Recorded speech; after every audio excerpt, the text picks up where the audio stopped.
Frágil. El mes de febrero era el más crudo del invierno.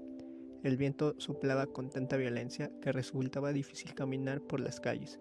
Más que nunca los mineros necesitaban del terril para calentar sus pobres chozas, pero el viento era tan terrible que las mujeres no podían ir a recogerlo.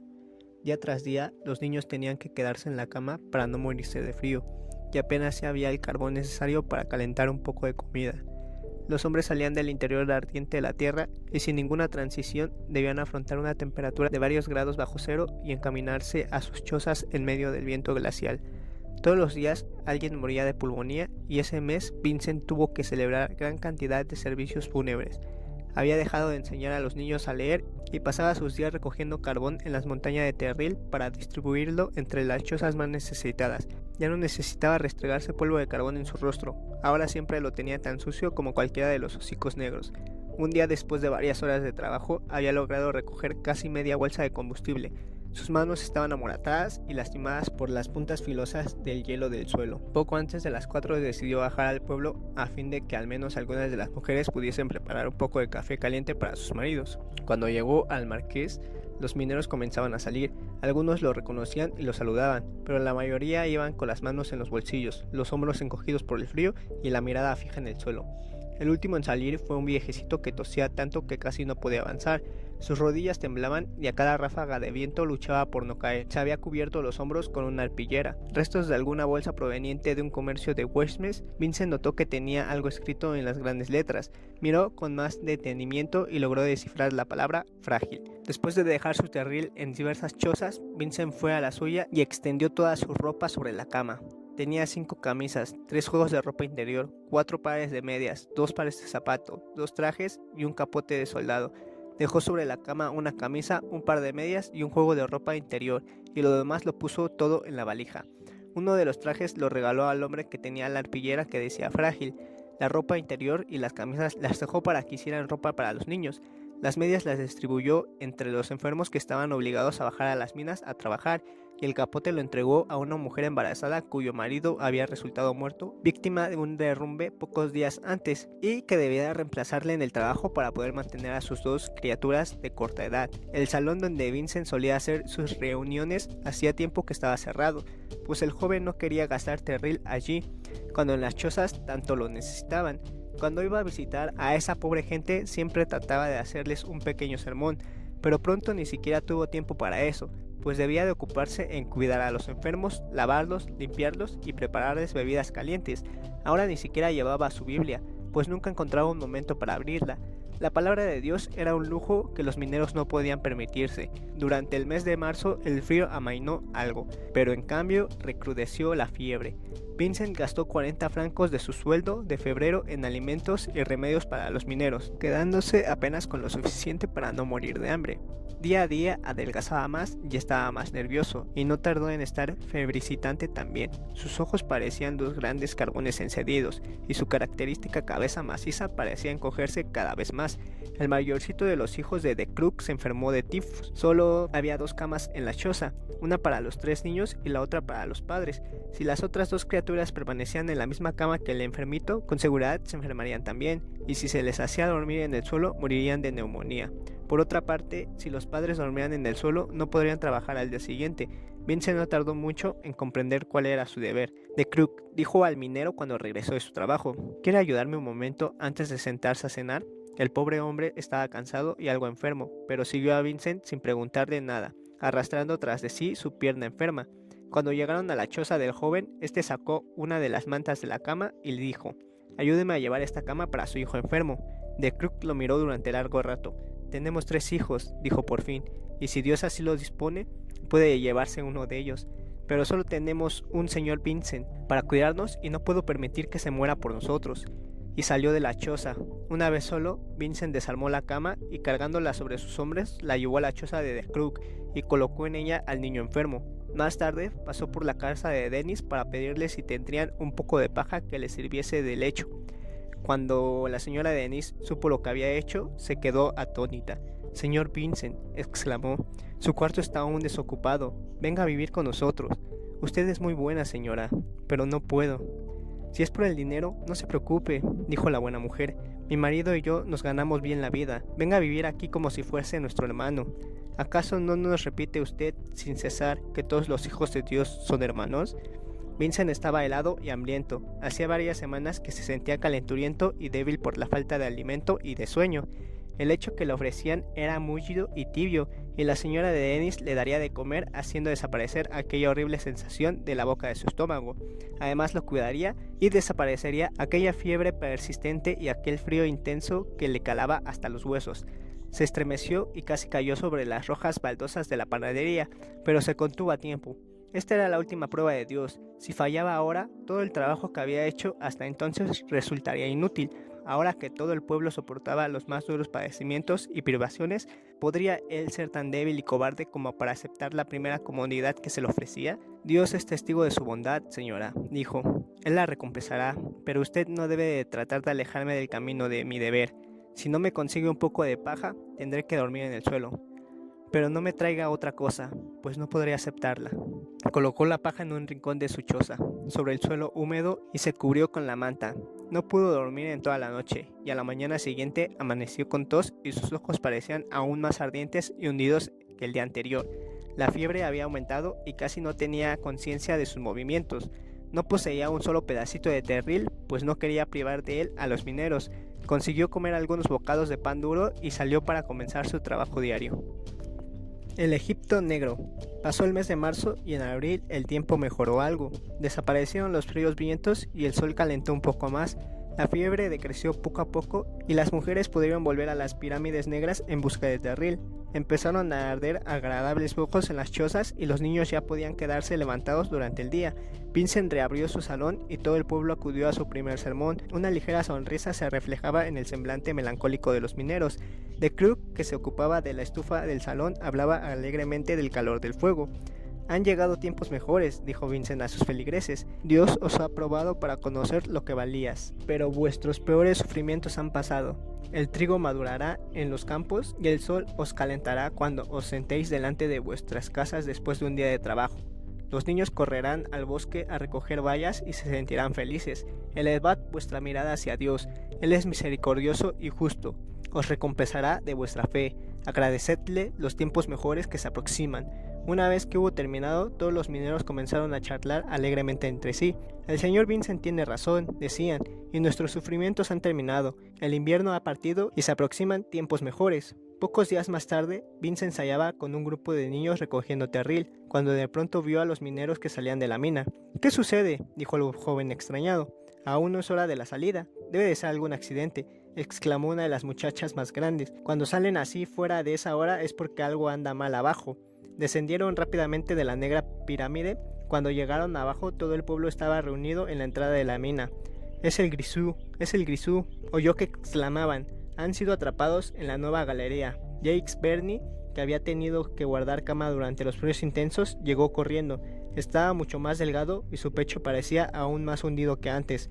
Vincent lo tomó del brazo y le preguntó: ¿Qué sucede? Dígame.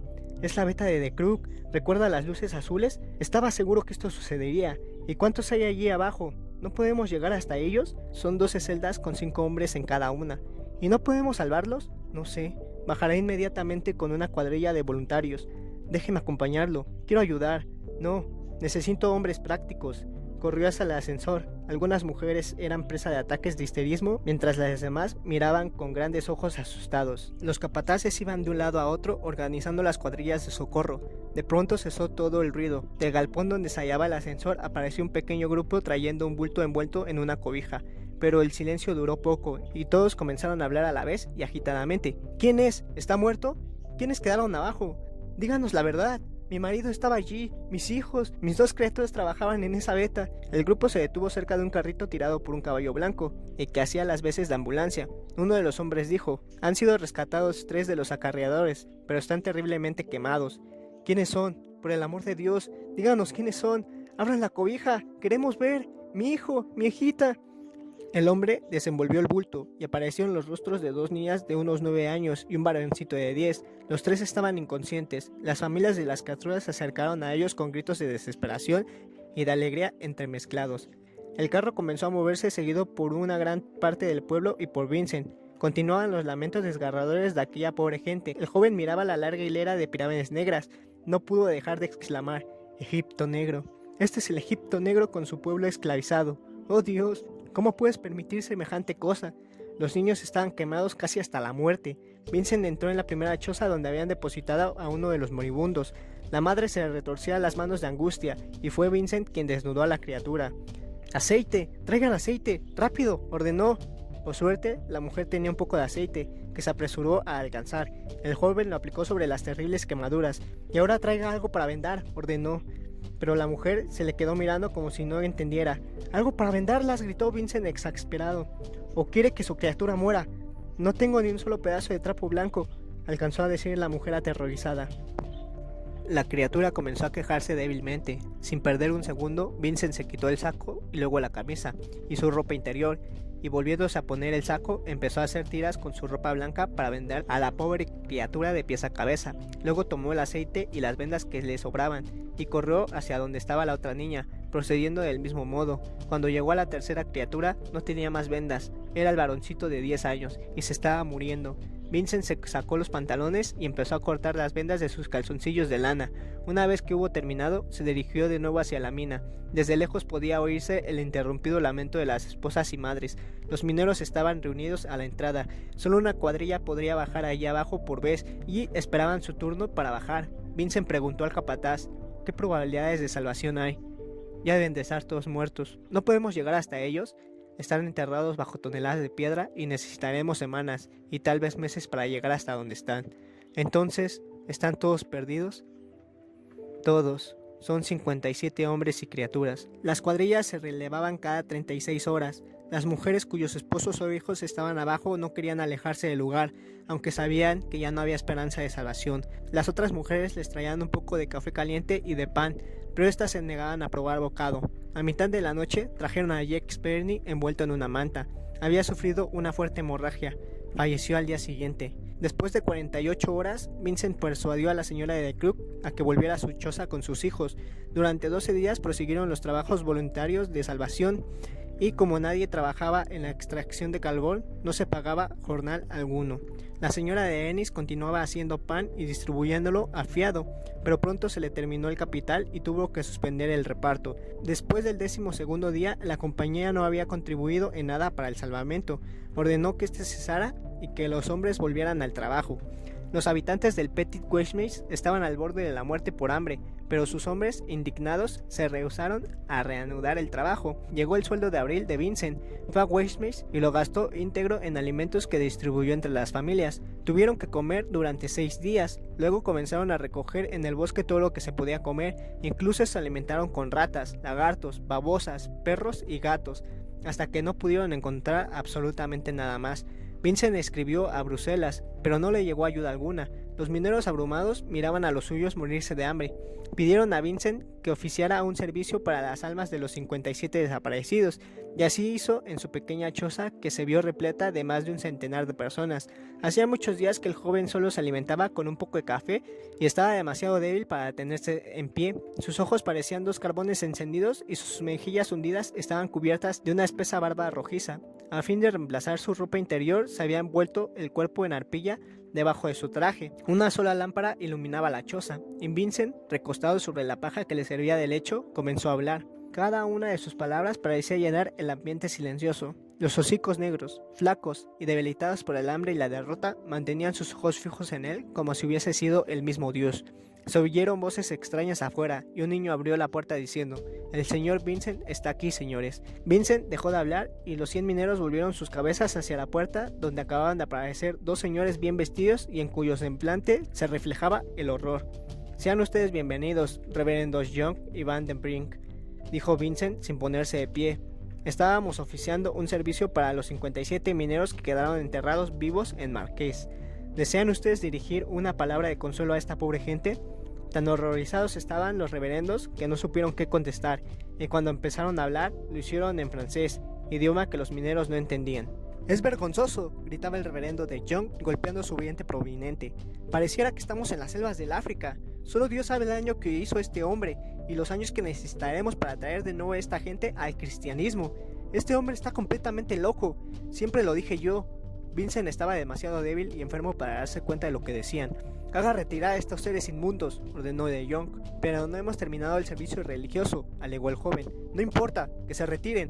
Los mineros se retiraron sin comprender lo que sucedía, y los dos reverendos se enfrentaron con Vincent. ¿Qué significa eso de oficiar servicios religiosos en un lugar inmundo como este? ¿Qué culto nuevo y bárbaro ha iniciado usted? ¿No tiene acaso el sentido de la decencia y del decoro? ¿Está usted completamente loco para portarse en esta forma? ¿Le parece que esta es la conducta que debe observar un ministro de Dios? ¿Quiere usted deshonrar nuestra iglesia? El reverendo Young hizo una pausa y observó la paja donde se hallaba recostado el joven y el extraño aspecto de este con sus ojos hundidos y afiebrados.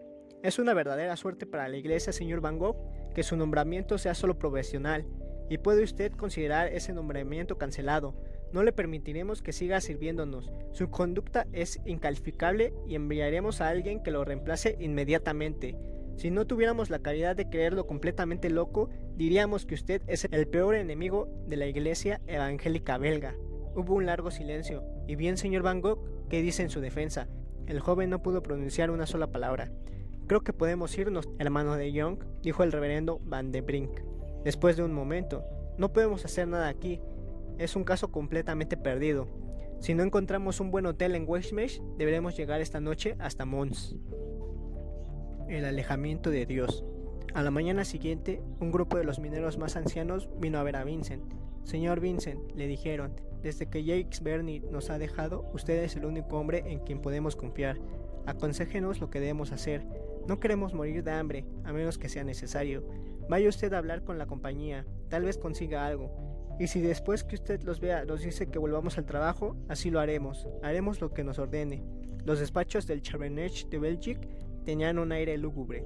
El gerente recibió a Vincent con afabilidad y simpatía. Ya sé, señor Van Gogh, que los mineros están indignados porque no seguimos los trabajos hasta rescatar el cuerpo de las víctimas, pero ¿de qué hubiera servido? La compañía decidió no volver a trabajar en esta veta, pues es muy pobre y no vale la pena. Entonces, ¿para qué habríamos de seguir trabajando durante semanas enteras para recuperar esos cuerpos? Total, para sacarlos de una tumba y colocarlos en otra. ¿Y qué pueden hacer ustedes para mejorar las condiciones de trabajo? ¿Es inevitable que se enfrenten día a día con la muerte? No hay solución, señor. La compañía no tiene fondos para invertir en mejoras. Los mineros tienen que reanudar el trabajo en las mismas condiciones y tienen que hacerlo pronto. De lo contrario, cerraremos la mina para siempre y entonces solo Dios sabe lo que les sucederá. Mientras Vincent regresaba tristemente a Petit Westmesh, se decía, solo Dios sabe lo que les sucederá. Y luego con amargura añadía, no, él no sabe nada. Le parecía evidente que ya no podía ser de alguna ayuda a los mineros, puesto que debía decirles que regresaran al trabajo abrumador de 13 horas consecutivas por un sueldo de hambre y bajo el constante peligro de muerte. Había fracasado en su intento de ayudarlos, ni siquiera Dios los podía ayudar. Había venido al Borinage a fin de traerles la palabra de Dios, pero ¿qué decir a aquella gente cuyo enemigo no era la compañía para la cual trabajaban, sino el mismísimo Padre Todopoderoso? En cuanto les aconsejara reanudar su esclavitud, dejaría de serles de utilidad. No podría nunca predicarles otro sermón, aun si el comité se lo permitiese, pues ¿de qué serviría ahora el evangelio? Dios no quería oír el llamado de los mineros, y él no había sabido ablandarlo. De pronto le pareció que la luz hacía en su cerebro. No había Dios. Dios era una invención absurda inventada por los miedosos desesperados. Solo existía el caos, un caos miserable, doloroso, ciego y cruel.